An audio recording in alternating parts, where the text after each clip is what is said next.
some cocoa butter coloured chocolate. We have melted cocoa butter here at just to 50 degrees, no more. We have solid cocoa butter here, that's what it looks like. We have some fat soluble colour. It has to be fat soluble colour, you're going to really stuff this up. A little bit more expensive than your usual colours. We have 100 grams of liquid cocoa butter here. Look at how light it is. That's only 2 grams so far, so it's very concentrated. I'm going to go for 3 grams, 4. We're spreading out in the world. Now if I stir that, it's really lumpy, it's very speckly, it's not very smooth, and you can stir that for ages and it's still going to look like that. So what we do in industry is we get the old stick blender out. Everything has to be amazingly dry because it is a fat-based product, no water, just on low so it doesn't go everywhere.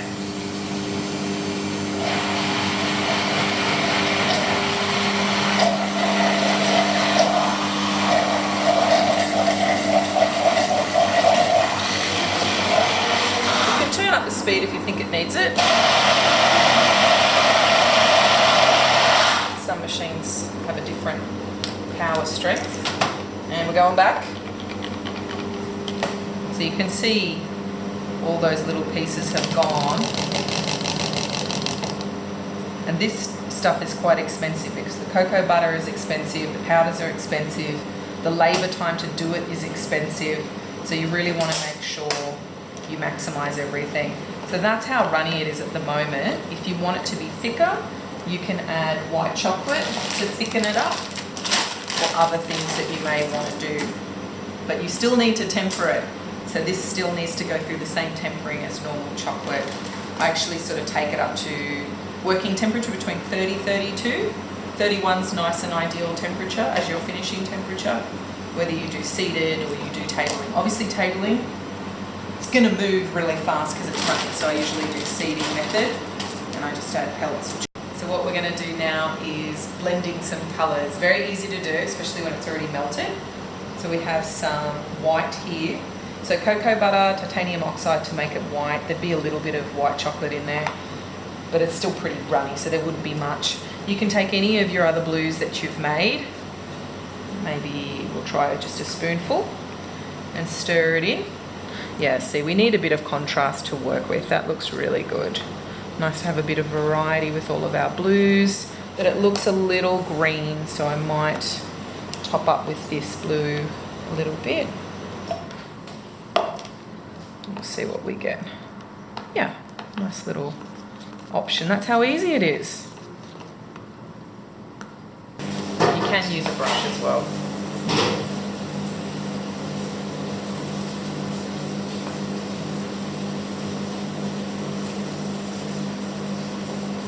Other thing you can do is put the brush in it. You can flick it like that, which can be quite cool.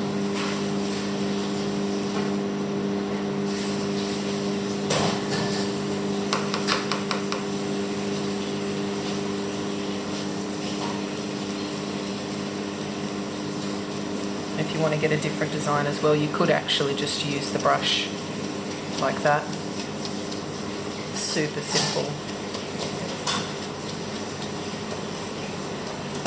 We'll do a little bit of in each just for something different. The other thing you can also do with this is you can put some on your finger and you can swipe to create a different look. Might be hard to see it now, but you'll see it more when it comes out. Less is more. So you really get some of that ribbed texture with your finger rubbing the paint through the design. Don't know if you can see it on the other side. Pretty hard. You probably need the light. Can you pick it up with that?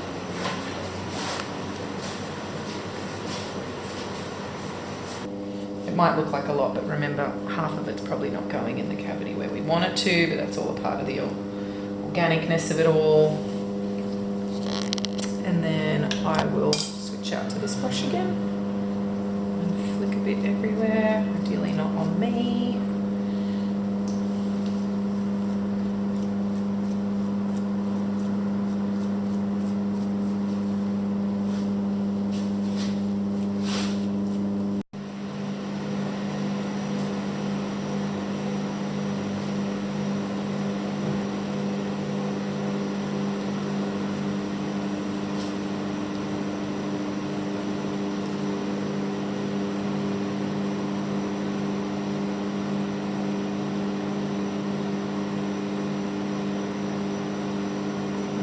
a,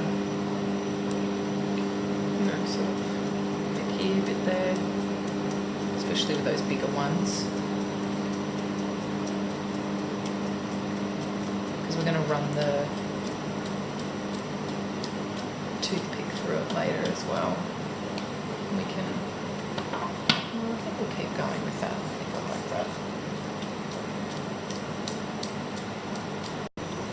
So what we're going to do now is I'm taking a little toothpick, and to get that Shibori-style where they've bound the material to do all their crazy cool features, I'm inspired by that, so I'm just using it. It's very random. You can be very structured. Sometimes you'll see in Shibori they're very structured with what they've done and there's a theme going, but look, who says you can't do a spiral? Maybe they'll tell me I can't. I don't know, just have fun with it. You could even use a chopstick, like if you want a thicker streak running through it. You could do lots of little ones, some bigger ones. You can pull those little pieces of chocolate off and get rid of them, but I've never bothered. There we go, break a toothpick. But obviously if you use the chopstick, you'd get a thicker result with the streaks. It's that simple. We need to let it fully set before we go to do our final coat with the chocolate like you'd mould as usual.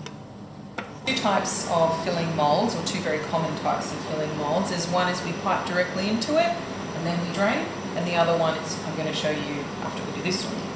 So simply pipe the chocolate into the cavity, which might work really well for some difficult style moulds that are tricky to get the chocolate into.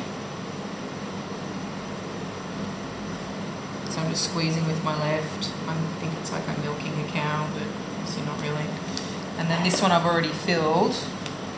I'm finished with this because I'm going to show you a different style. So just squeeze out any chocolate while it's still runny, so you don't have to deal with that later being all set. Give it a bit of a tap to get any air bubbles out. And then for instance with this one, I want to flip it over. Now depending on the style of chocolate, it might be a very thick chocolate. You might have to really hit the mould to help encourage the chocolate to get out. Might be quite fluid like this one, and as you can see, it's doing the job for me. Now with the palette knife straight, I like to cut across and get any excess chocolate that's dripping out. Now for draining, see those little air pockets? Some moulds like to be drained upside down, and what I mean by that is to stay this way. Some can handle being on the side, it just depends on the mould. But if you do leave it this way, you might want to put some paper underneath, or you might want to elevate it. So for instance, I can use these two containers, so I'm not trying to rip it off later, and it can just drain. This one I'll put aside for the minute and let it sort of semi-set in there.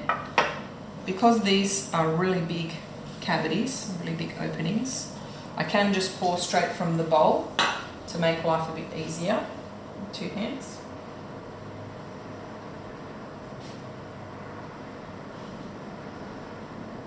Just like that. And then what you can do is take the palette knife and you can scrape to wherever you may have missed, and then scrape off the excess as much as possible. And then you'll see I've got chocolate on the side that I need to get off. If you can minimise to two sides, that's great, but maybe you need to scrape all four. A little bit of tapping. With moulds like this, these don't have a lot of detailed pattern inside, so I don't have to tap them crazy, as you see it, some people do. When they're very smooth and open like this, it's very difficult for them to get air bubbles, and air bubbles is what show champion chocolates are best not to have, because they take away from the beauty of the overall chocolate, but obviously they'll still taste amazing. Drain, looking very nice. Same thing again. There you go. Just never accidentally turn this upside down. Beautiful. So we're going to fill our mould. We want to leave about 1 millimetre or 2 from the top, so so we can close it off once it's set. Don't overfill the bag because you might find you lose control. And it can become challenging for piping. So I'm right-handed, so I like to sort of squeeze with my left, and see with my left I'm going up and down. So by doing that, I can help prevent it just falling into the mould without control. And there's a little bit of light squeezing going on. So what will happen is we'll let them ideally set overnight. There will be a little bit of dehydration, so if you think it's looking a little high, we will lose a little bit. But I don't like to leave it more than overnight for setting, because it will continue to dehydrate and you'll get a sunken filling, and yeah, obviously that's not great. If you overfill it, you can always try and smooth it out, but it gets a little messy. Like that. And then what you can do with your little jug when you're not working with it is just sit it like that. Then you've got 2 free hands again to do something. Okay, we're going to show you how to close this off. It's a 2-part stage. So one, I'm just going to use this chocolate that I already had in the bag. It's been tempered. And I put a little bit of chocolate like this. Sit it back in the bag. Now I want to scrape off the excess, and that's where having this bowl ready will help me. So I'm holding it this way over the bowl as much as possible. Whatever catches on the marble, that's fine. And the angle makes a difference. So if I scrape this way quite quickly, I'll rip a lot of the chocolate out, but we are going over it a second time with our transfer sheet. If I go this way and quite slow, I'll get a lot of chocolate mounding. So a 45-degree angle, just an even steady pace is fine. Just like that, and then you can see we've got chocolate on the sides. We're just cleaning all that up. And put it down, wipe our excess off on the side. And you can see it's pretty flat. Now we need to let that semi-set, then we'll scrape it back, and then we'll put some more chocolate on, we'll do our transfer sheet. So with this one you can do the similar technique we've done before and just pour it over as well.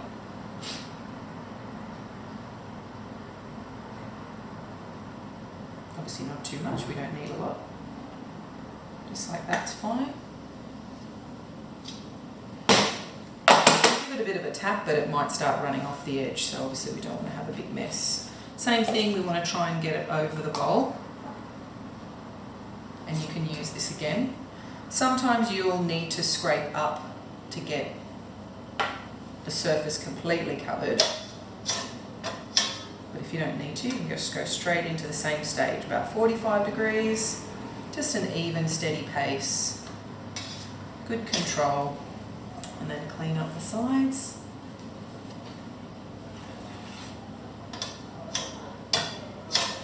Just like that. Now if you see air bubbles, you can start giving it a bit of a tap to settle the chocolate, but this is fine. So we'll leave that to semi-set, maybe about 5-10 minutes, and then we'll be able to do the next stage with the transfer sheet.